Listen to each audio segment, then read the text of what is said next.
Bago natin ipagpatuloy, shoutout muna kay Ariel Branzuela, Arlito Ragonot, at kay Milbert Liz Odra, maraming salamat po sa inyo. Kabanata 1531. Oh, nakalista na ba ang kumpanya? Sa ngayon, isa pang kotse ang lumabas mula sa block mismo sa sandaling ito. Binuksan ang pintuan upang ipakita ang isang figure na hindi pa nakita ng ilang sandali, si Carl Quinlan. Siya ay paika-ika na malamya, puro bandages at cast ang sumasakop sa buong katawan niya. Ang kanyang mga tagasunod sa likuran niya ay nagdadala ng puting korona, na naghahanap ng hindi kapani-paniwalang lugar sa isang masayang kaganapan. Si Yvonne at ang natitira ay naningkit ang kanilang mga mata nang makita nila si Carl, hindi sigurado kung bakit siya naririto. Si Harvey, sa kabilang banda, ay inilipat ang kanyang tingin mula sa pagpapakita at sinukat si Carl na may ngiti. Master Quinlan, handa ka bang gumawa ng isang paghiganti para sa iyong sarili? Tama iyan. Ang ekspresyon ni Carl ay napuno ng pagmamataas at pangangibabaw. Ang kanyang takot kay Harvey ay nawala mula noon, at ang kanyang mayaman na mga tendensya na playboy ay nananatili pa rin. Humakbang siya patungo sa kay Harvey sa bulwagan at umangal ng buong pagmamalaki. Naalala ko pa rin ang lahat ng nangyari sa ospital at sa paradahan ng kotse. Sa tuwing nangangarap ako, nakikita ko lang na nakaluhod ka sa harap ko. Lahat ng aking mga paa ay nasira muna pagkatapos ng lahat. Ngunit panigurado, ako ay isang sibilisadong tao. Hindi ako magiging sanhi ng problema sa isang malaking araw na ito. Dumating ako rito para sa dalawang bagay. Narito ako upang panuurin kang gumawa ng isang katangahan sa iyong sarili at ang Sky Corporation ngayon, at bibigyan ka ng isang mabigat na regalo. Ikaw ang nagpakawala sa akin sa kawit dati, na ang dahilan kung bakit nakikita kong nabigo ka ngayon. Ang mukha ni Carl ay puno ng puot. Nang matuklasan ni Carl na si Harvey ay talagang si Prince York mismo, naisip niya na hindi siya magkakaroon ng anumang pagkakataon para sa paghihiganti sa kanyang buong buhay. Hindi niya inaasahan na sasagutin ng Diyos ang kanyang mga dalangin. Nang ito ay lumabas, malapit nang matugunan ni Harvey ang kanyang kapahamakan. Pumalakpak si Carl. Kaagad pagkatapos, maraming mga lalaki sa itim na kasuotan ang lumabas sa kotse. Kinuha nila ang isang bangkos ng mga laptop at binuksan ang likuran ng kotse. Di nagtagal, naitatag ang isang mobile office, gayunman, pinanood lamang ni Harvey ang buong bagay na may isang walang malasakit na ekspresyon. Ang kanyang ekspresyon ay nagtulak kay Carl sa masayang pagtawa. Halika, ipakilala kita. Ito ang mga pinansyal na henyo na nakuha ko mula sa Wall Street. Narito sila na dinala ko para sa isa at isang dahilan lamang, upang magamit ang kanilang napakahusay na mga kasanayan sa teknikal upang makontrol ang mga stock ng Sky Corporation. Ang mga henyo na ito ay binabayaran ng $1,000,000 bawat solong araw, ngunit binayaran ko sila ng doble upang makuha ang mga ito dito, para lamang sa iyo. Isaalang-alang ito ng isang maliit na regalo upang batiin ka sa pagpalista sa public ng iyong kumpanya. Paano ito? Masaya ka ba? Nasisiyahan ka ba sa aking regalo? Mahinahon na sumagot si Harvey, nag-upa ka ng ilang Amerikano para lamang na mapababaw ang stock price. Wala ka na sa isip. Siyempre hindi. Halimbawa, manguhunan ako ng $7.6 milyong ngayon upang bumili ng mababa. Hinawakan ni Carl ang kanyang kamay at kinuha ang kanyang telepono upang ilipat ang pera. Ang mga henyo sa pananalapi ay nagsimulang mag-type ng galit sa mga laptop. Halos sa parehong oras, ang pulang linya sa graph na unti-unting tumataas sa pagpapakita ng bulwagan ay biglang naging berde at bumagsak. Pangalawa, ang linya ay bumaba ng halos 10%. Harvey York. Nasira ko ang 10% ng halaga ng merkado ng iyong kumpanya na may $7.6 milyong lamang. Masaya ka ba? Napuno ka ba ng kagalakan? Halika, maglagay ng isang order dito kung ang alinman sa nais mong basagin ang merkado kahit na mas mahirap. Lahat tayo ay mayaman na bumili ng shorts. Boom! Ngunit bago matapos ni Carl ang pakikipag-usap, Sumulong si Harvey at biglang lumitaw sa harap niya sa isang split seconds. Hindi sinasadya ni Carl na mapa-atras ng isang hakbang, ngunit imposible para sa kanya na mas mabilis kaysa kay Harvey. Bago pa siya makapag-react, nasa harapan na siya ni Harvey. Siya ay lumabog sa gulat. Harvey, lahat tayo ay sibilisadong tao dito. Ikaw, Buzz again. Hinawakan ng kaliwang kamay ni Harvey ang leeg ni Carl sa sandaling nagsalita si Carl. Kaagad, maamoy ni Carl ang kamatayan noon at doon.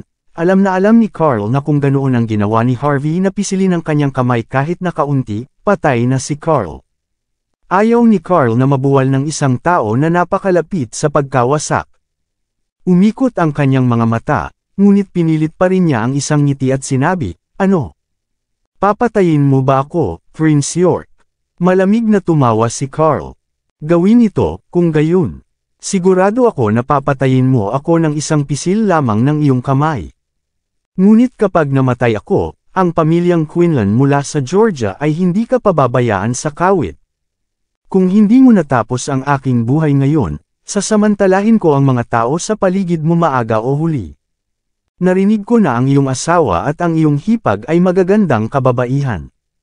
Medyo interesado ako sa mga kababaihan kani-kanina lamang. Kung hindi mo ako papatayin ngayon, magpapadala ako ng mga tao na alagaan sila ngayong gabi.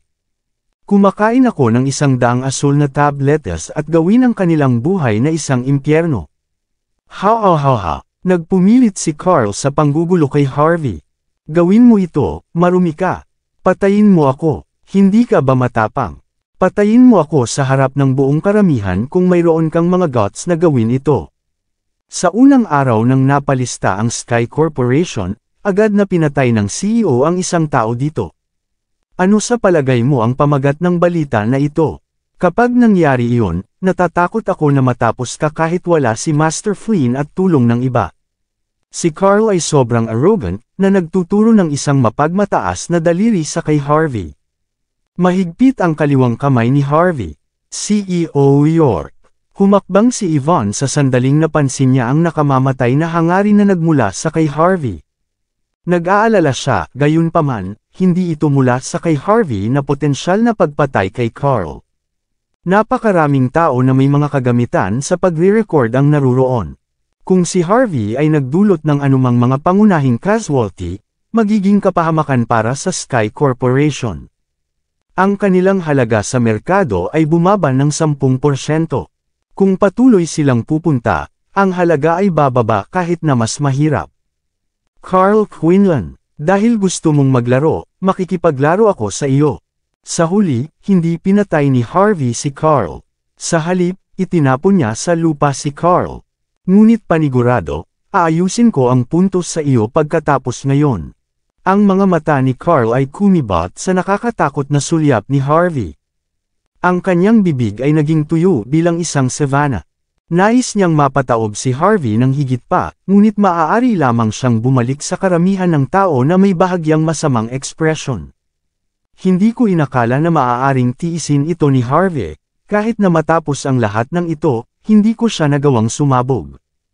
Humawak si Carl sa kanyang basag na braso at nagbuntong hininga. "Hindi mahalaga, Master Quinlan. Iyon lamang ay ang pasakalye. Ang pangunahing palabas ay hindi pa nagsisimula. Ngayon, ang Sky Corporation ay nakalaan upang maialis mula sa merkado." Malamig na sumulyap si Faye sa kay Harvey mula sa malayo. "Master Quinlan, ang kanilang halaga ay bumaba ng 10% habang naglalaro ka lang." Kapag naging seryoso si Master Flynn at ang iba pa, na nakakaalam kung magkano ang pera na kanilang iniwan. Ngayon, si Harvey ay nakatakdang bumagsak. Ang mga babaeng kasama sa tabi ni Faye lahat ay ngumiti ng naiinis matapos marinig ang mga salitang iyon. Binaril nila ang hitsura ni Harvey na may pangungutya. Ang mga gold digger tulad ng mga ito ay kinamumuhian ng mga mahihirap. Ang pangalan ni Prince York ay may hawak na maraming kapangyarihan dati, ngunit ngayon, nakaharap siya kay Master Flynn. Kinontra niya rin si Master Flynn sa merkado ng pananalapi. Hindi ba niya alam na ang Hong Kong ay sentro ng pananalapi ng buong distrito ng Silangan? Kung nais ito ni Master Flynn, maaari siyang makabuo ng 100 paraan upang mapababa ang kumpanya ni Harvey. Maraming salamat sa lahat ng sumusubaybay. Please subscribe and follow my YouTube and Facebook channel, Filipino Novel. Maraming salamat po. Halos sa parehong oras, isang kulay rosas na Rolls-Royce Phantom ang lumitaw. Ang hitsura nito ay nakakaakit ng bawat solong tao na nakakakita. Ang kotse ay nagpark sa pasukan ng Sky Corporation. Nang magbukas ang mga pintuan, 2 tao ang lumakad palabas. Parehong nakasuot sila ng pula. Ang isa ay mukhang banayad at kaaya-aya, ang isa pa ay kabataan at kaakit-akit. Ngunit kahit gaano pa sila nakikita ng mga tao, pareho silang mga diyosa. Wala silang iba kundi sina Mandy at Cynthia. Sino ang mga magagandang kababaihan na ito? Gaano katindi ang kanilang pagdating at suportahan ang Sky Corporation na tulad nito? Galit ba sila, o mayroon silang malakas na background? Si Mandy Zimmer ang isang iyon, ang anak na babae ng pamilyang Zimmer ng Southlight. Si Harvey ang kanyang live-in na asawa. Ang isa pa ay dapat na ang kanyang hipag. Napakaganda ng hitsura nila, nakakahiya na patay na sila ang kanilang utak. Hindi ba nila narinig ang sinasabi? Ang mag-asawa ay tulad ng mga ibon, lilipad sila sa kanilang hiwalay na mga paraan kapag dumating ang malaking problema. Ang pamilyang Zimmer mula sa Southlight kamakailan ay nagtatagmuli ng isang pamilya. Narinig ko na si Senior Zimmer ay malapit nang bumangon muli kasama ang kanyang pamilya. Ngunit pagkatapos ay may isang tao sa pamilya na nagpasya na pumunta dito at tumayo para sa kanyang asawa. Hindi ba niya alam ang mga kahihinatnan ng nakakasakit sa Star Stable at ang nangungunang 4 na pamilya mula sa Hong Kong? Ang pagpapakita ni Mandy at Cynthia ay nagpabago sa kalagayan ng lugar. Sakto habang humakbang si Mandy sa pasukan ng Sky Corporation, lumingon siya at mahinahon na tumingin sa lahat sa likuran niya. Nagpasya akong gamitin ang lahat ng mga ari-arian ng Regency Enterprise upang madagdagan ang presyo ng stock ng Sky Corporation. Epektibo kaagad. Kinuha ni Mandy ang kanyang telepono at tumawag sa harap ng lahat. Matapos ang tawag sa telepono, ang lahat ng tingin ay lumipat patungo sa display.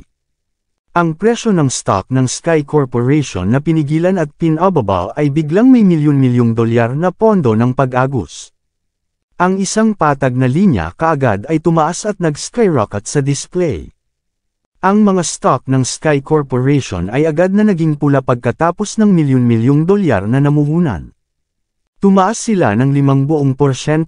Ito ay isang labanan sa kung sino ang namuhunan ng mas maraming pera, at malinaw na itinapon ni Mandy ang mas maraming pera kaysa kay Carl. Hindi mahalaga kung gaano karaming mga stock ang pinababa ni Carl, bibilhin lang sila ni Mandy. Ang ekspresyon ng karamihan ay nagbago sa tanawin. Milyon-milyong dolyar na halaga ng pamumuhunan ay nangangahulugang halos wala. Ang 15% na pagtaas ay hindi nakakaapekto sa sinuman. Ang ganap na awtoridad at panunupil ng Star Stable at ang 4 na nangungunang pamilya mula sa Hong Kong na magkasama ay agad na naghiwalay kay Mandy. Ang mga namumuhunan sa stock market ay natural na labis na sakim. Kung ang Sky Corporation ay walang pagkakataon na ang kanilang mga stock ay magiging pula, ang mga namumuhunan ay hindi mag-atubiling sundin ang suit at bumili ng pababa. Ngunit dahil ang mga stock para sa Sky Corporation ay naging pula, natural na magiging ang mga mamumuhunan na binili ang pataas. Sa madaling salita, ang diskarte sa siguradong pagkabigo ni Harvey ay nabigo. Ang mga mukha ni Peter at Carl ay naging madilim pa sa gabi. Ang paggastos ni Carl ng 7.6 milyong dolyar ay para sa wala. Sa loob ng karamihan, si Queen ay sumabog ng isang malamig na ngiti sa mga naganap na kaganapan. Maraming mga miyembro ng pamilyang Zimmer sa tabi niya ang naghahalo ng kanilang mga ngipin. Ang dalawang iyon ay bahagi pa rin ng aming pamilya. Hindi ba nila alam ang mga utos ni Prince Jean? Gaano katindi ang kanilang paninindigan kay Harvey York? Nagpapakamatay sila. Naturally, natatakot ang mga Zimmers na idamay sila ni Mandy. Si Queen, sa kabilang banda, ay tumayo lamang doon na may isang malamig na ekspresyon. Natatakot siya kung babangon si Mandy muli sa ranggo, ngunit hindi siya maglakas loob na tutulan ang pagnanais ni Prince Jean na pakasalan si Mandy sa kanyang pamilya sa Mordo. At ngayon, ang pagkakataon ay ipinakita mismo kay Queen. Sa bulwagan ng Sky Corporation. Kalmado si Harvey sa mga stock na naging pula sa display. Brother-in-law, hindi ka ba kikilos? Hinawakan ni Cynthia ang kamay ni Mandy habang nagtatakda ng isang kat-anji tanging basket ng bulaklak sa gilid ng pasukan, na nakangiting mainit sa kanya. Naghanda kami ni sister ng 3 buong araw ng lihim upang suportahan ka ngayon. Nakikipag-usap si sister sa pamilyang Zimmer, na kumikilos na parang nais niyang masira ang lahat ng relasyon sa iyo ng isang beses at para sa lahat. Ngunit sa katotohanan, inaalam niya ang mga paraan upang mailipat ang lahat ng mga ari-arian ng Regency Enterprise sa iyo.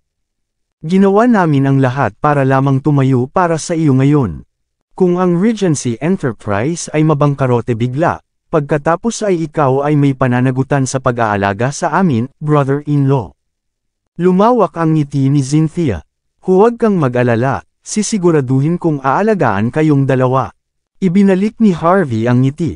Ang kanyang tingin pagkatapos ay lumipat patungo sa kay Mandy. Hindi ito malaki sa isang pakikitungo, hindi mo na dapat kailangang pumunta dito. Sa sandaling nalaman mo ang pagkakakilanlan ng iyong asawa, dapat mong malaman na walang sinuman ang maaaring maglagay ng daliri sa kanya. Inaasahan talaga ni Harvey na hindi dadating si Mandy sa araw na iyon. Ang tubig ay dumadaloy ng malalim pagkatapos ng lahat. May mga dahilan si Harvey na gawin ang lahat sa kanyang sarili. Tiyak na ibibigay ni Matthew at ng iba pa ang lahat ng nakuha nila, maging para sa personal na sama ng loob o para sa merkado ng Buckwood.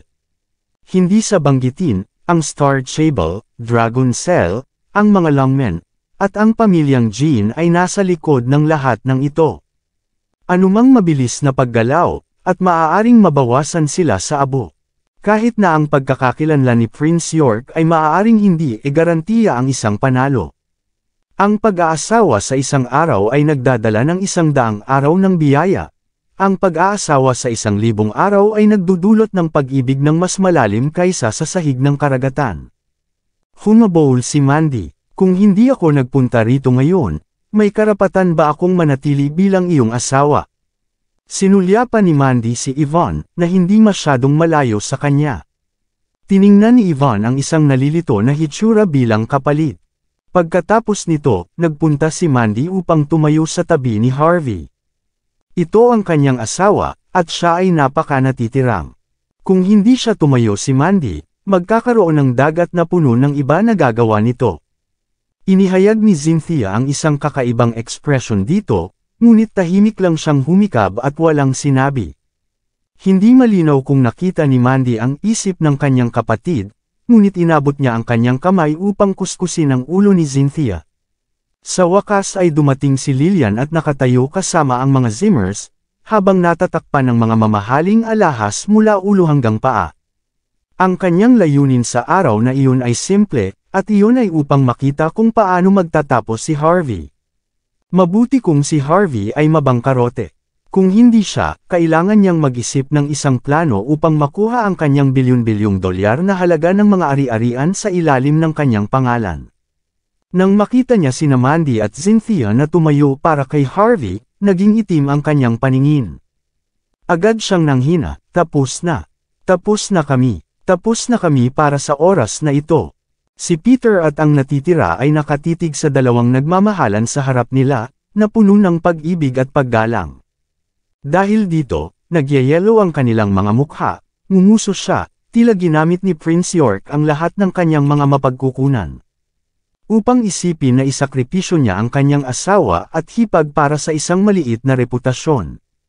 Tumawag si Peter ng isang tawag sa telepono. Ilipat ang 150 milyong dolyar. Pukpukan ang merkado. Gawin ito ngayon. Huwag kang magbigay ng awa. Sa gilid, si Carl ay ngumisi ng tuso, tulad ng inaasahan mula sa kalupitan ni Representative Lee. Ang pagtapon ng 150 milyong dolyar ng sabay-sabay. Kahit na ang aking 7.6 milyong dolyar ay nasa hangin, parang ang pera ni Mandy ay malapit ng maging abo. Malamig na tumawa si Peter.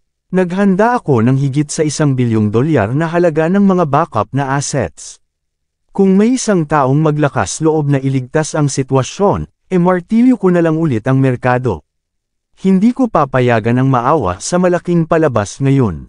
Matapos magawa ang pag-uusap ni Peter, ang linya sa display ay agad na bumagsak muli at nawala ang halos 30% ng halaga ng merkado, ang karamihan ng tao ay nakangiti ng panlalait sa tanawin.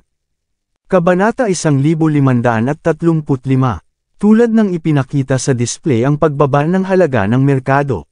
Ang mga tunog ng isang dagandong ng kotse ay sumigaw mula sa kalye ng higit pa. Isang lumang kotse ang nakikita na dahan-daang dumating patungo sa Sky Corporation bago magparada sa pasukan. Ang kotse ay mukhang malapit ng mahulog kahit anong minuto. Si Faye at ang kanyang mga tao ay tiningnan ito ng walang pag-asa. Talagang desperado si Harvey. Ang kanyang asawa at kapatid na babae ay bukod, hindi niya dapat nakita ang ibang tao na tumayo para sa kanya. Hinayaan niya ang isang tao na sumakay ng kotse na ganyan upang suportahan siya. Ano ito? Ito ba ay isang biro? Pininturahan ng paghamak ang mga mukha ni Carl at Peter. Sa susunod na sandali, isang matandang lalaki sa isang suit ang lumakad palabas ng kotse. Ang isang gwapong lalaki at isang kaakit-akit na babae ay tumayo sa magkabilang panig niya, sina Aval at Rosalie na Iswell. Pinagsama ni Shane na Iswell ang kanyang mga kamay at sinabi, sa isang malaking araw, nais ng pamilyang na Iswell na pasalamatan ang Sky Corporation sa kanilang kamakailang suporta. Hindi ito sapat upang mabayaran ang iyong kabaitan, ngunit narito ang $300 milyong bilang isang maliit na regalo upang batiin si Prince York. Gamit ang pitik ng kanyang mga daliri, ang linya sa display ay nag-skyrocket muli. Ang halaga ng merkado ay bumaba ng 30% dati, ngunit pagkatapos ay nadagdagan ng 20%. Sa madaling salita, ang $150 milyong na pamumuhunan ni Peter ay nawala. Ang karamihan ng tao ay napasinghap sa linya na nagbabago ng higit pa sa isang monitor ng rate ng puso, lubos na nakakagulat. Ang mga taong naruroon ay mayaman o maimpluwensya. Hindi nakakagulat na ang lahat dito ay may hindi bababa sa milyon-milyong na halaga ng mga ari-arian. Karaniwan silang gagawa ng daan-daang milyong halaga ng mga kalakalan din. Ngunit ang tanawin sa pera na lumilihis lamang sa hangin ay sapat na upang mabigla ang kanilang mga puso at mabulunan silang buhay. Paano ito posible? Mayroon ba na nais ng kamatayan ang mga na-Iswells? Nagpalitan ng sulyap sina Peter at Carl tulad ng pagkabigla. Hindi nila inaasahan na ang nag-iisang first-rate na pamilya na naiwan sa Buckwood, ang pamilya na may pinakamaraming pagkakataon na maging nangungunang pamilya, ay darating at susuportahan si Harvey sa panahon ng isang kakilakilabot na sitwasyon.